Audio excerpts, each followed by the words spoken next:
Okay, so newest update on the channel is that I have recently picked up a 2017 Police Interceptor utility. This one has about 58,000 miles. I need to check the hours to double check, but I remember that they weren't too high. This one had a run-in with a moose, but it was just a minor accident. It didn't total it out. It was about $12,000 worth of, repairs at the collision shop, which you think that's a lot of work, but that doesn't go a long ways when you are involving a insurance company at a collision shop. So I did get a new, they paid for the new, insurance paid for the new fender, new door, new headlight, but they didn't even have to replace the bumper. They just blended it or repainted it. So anyway, it was nice because when I got it, they were able to give me the paperwork that showed the alignment data, all of the, body shop repairs and stuff, so I could verify that it wasn't worse than they said. But I got it from the police department, and they're usually very upfront about everything. And it runs fantastic, has really nice new studded winter tires. Anyway, so my other Explorer, which is gone right now, running errands, but the other Explorer was a 2013. 13 to 15, we all know is pretty much the same. And then from 16 to 19 is this newer generation, which kind of has a facelift and some differences on the interior as far as like the radio and interface. But most of it's the same. But it will be interesting because it's going to open up opportunities for some new videos. So if you have some videos that you want made, some ideas that would be helpful, let me know. I can't guarantee that I'll get to all or many of them, but there's some that I already have planned out. One of them being that when they removed the police lettering on this one, they didn't do a fantastic job. Luckily they didn't damage the paint, but they left a lot of residue. And so this is just a line of dirt around where it kind of got stuck over the years. And then this is just adhesive left over. And so I'll be I'll showing you how to take all that off. It is about 17, sometimes as low as 5 degrees Fahrenheit here in Alaska in December. So, and I've only got maybe 3 or 4 hours of daylight a day. So as it gets warmer, more videos will be coming out. Or if I can get this into someone's garage that they can let me use. But so yeah, be posting up in the comments if there's any videos you want to see. The very first video I'm planning on making before I do anything with this is things to look for when you are looking to buy a Interceptor. So kind of things to check for, common issues. So I'll be going over like the water pump issue, the oil leaks, the power transfer unit, stuff like that. And so I'll be going about like engine stuff, and then cosmetic stuff and other electrical things. I also want to make a video on adding remote start, because from 16 and newer, it's really difficult to get remote start. It was a piece of cake in my 2013, as you might have seen in the videos, but it's a pain in the butt and can be quite expensive to do it on these. So I'll be making a video on that at some point, but I just need to decide which remote start to use. I reached out to some of the remote start companies to see if they have interest in letting me sample one of their products, but we'll see what happens with that. Anyway, I'll also be making a video about probably more in detail on how to remove these lights. I know a lot of people like to keep them, but this is going to be kind of a family mobile for me, so I'm going to make it less cop-ish, like a lot more, kind of like the other one. I'll be painting this, but I won't be doing a video of that, so that'll be white again. And we'll just see what other add-ons we end up doing. I'll probably do a pretty more in-depth forescan video because by the time I started making the videos on the other one, I already started messing with it. So this will give me an opportunity to do a video on, starting with dark car and all those other things enabled, and then turning them all off. This one does not have the backup sensors, but it does have a backup camera, but everything's caked in snow. I had to drive it home from a blizzard last night. This one also has the disabling tailgate or liftgate button. So you have to flick that button to go open up the gate. I'll be disabling that. I'm going to be switching out the headliner like I did in the last one, but I decided that I'm going to make a replacement for these dome lights, these round dome lights that have the red light. if you didn't know, the red light is so that officers can have some light at night when they're, you know, in their vehicles trying to do paperwork and stuff without their eyes adjusting from kind of being able to see at night. So those are nice, but they are a dead giveaway, and I think they look kind of, you know, aftermarket-y, and I don't really like them. So I'll be pulling that out, and I'm going to be working on a part that will be available when I finish it that should make it kind of more OEM look. This one does have sync, which is nice because that's one of the issues I had with the other one. It did not have it.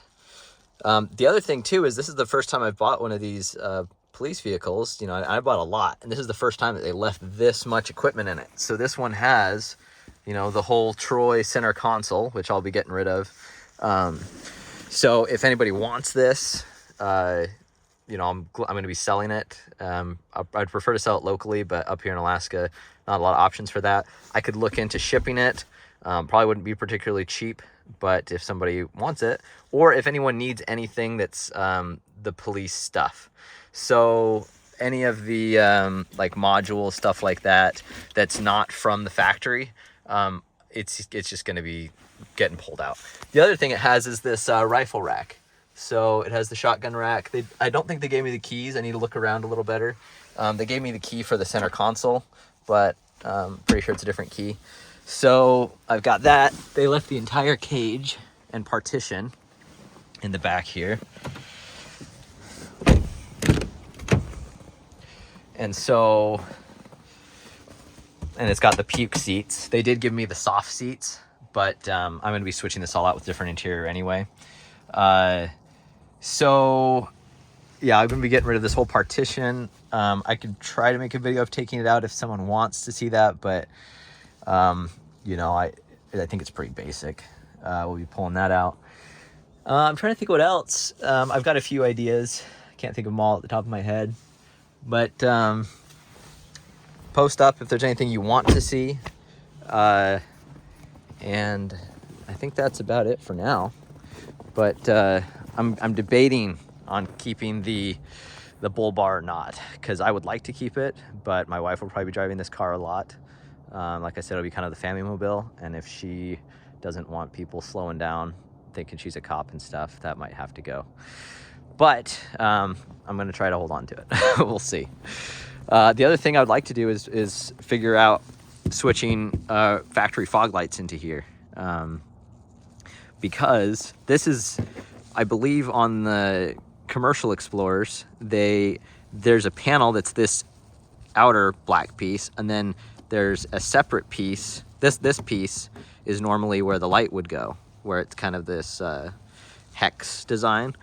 But I've seen online where I can just buy the piece with this, and it's empty here, and then you can put the fog lights in there. So probably won't be till it's summer because it's kind of too cold to be pulling bumpers and stuff, but I would like to add that in because that really gives it that, you know, original Explorer look.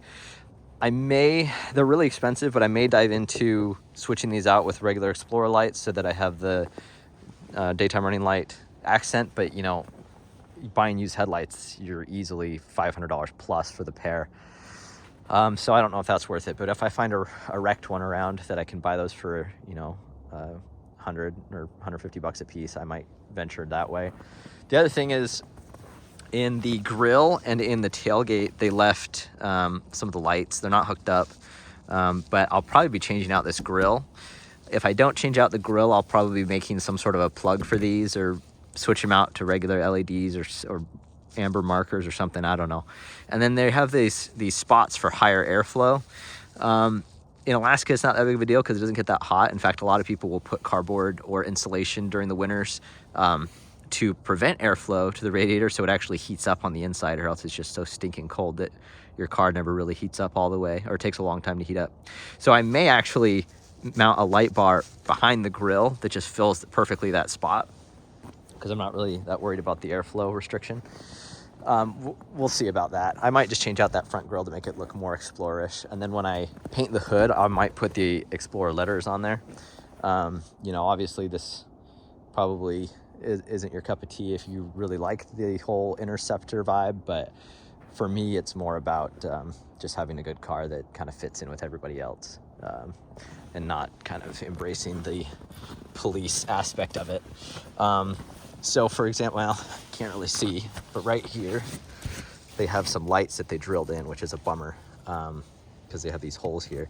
But I'll be looking into that. I might just change them out with reverse lights. But yeah, it's nice, it has the camera and stuff. But I do have my work cut out for me. I might do a video also on, oh, this one also has a hitch, which is super nice. I might do a video on doing some paint touch-ups, especially up around these areas where the light bar was, because what happens, this one's not bad, but what happens is when they drill the holes, it starts rusting, or like rust water comes out. And so I might do a video on how to touch these up with an airbrush, and try to help make them disappear. And then I'll be putting a roof rack on the top, kind of like on the other one, and then concealing all those holes, like with the products that I have, deleting that antenna, just a lot of stuff like that. Anyway, so I'm pretty excited about it. Hopefully this will be useful to some of you guys as well with these other Explorers that are not like aren't the 13 to 15. So I'll be able to make videos of both. So the next video will be that one about what to look for when buying one of these cars. And I might do a video, if you want, about how to buy these cars, as far as where to find them, and you know, good deals, mileage, all that, or hours and all that stuff. So stay tuned, and see you in the next video.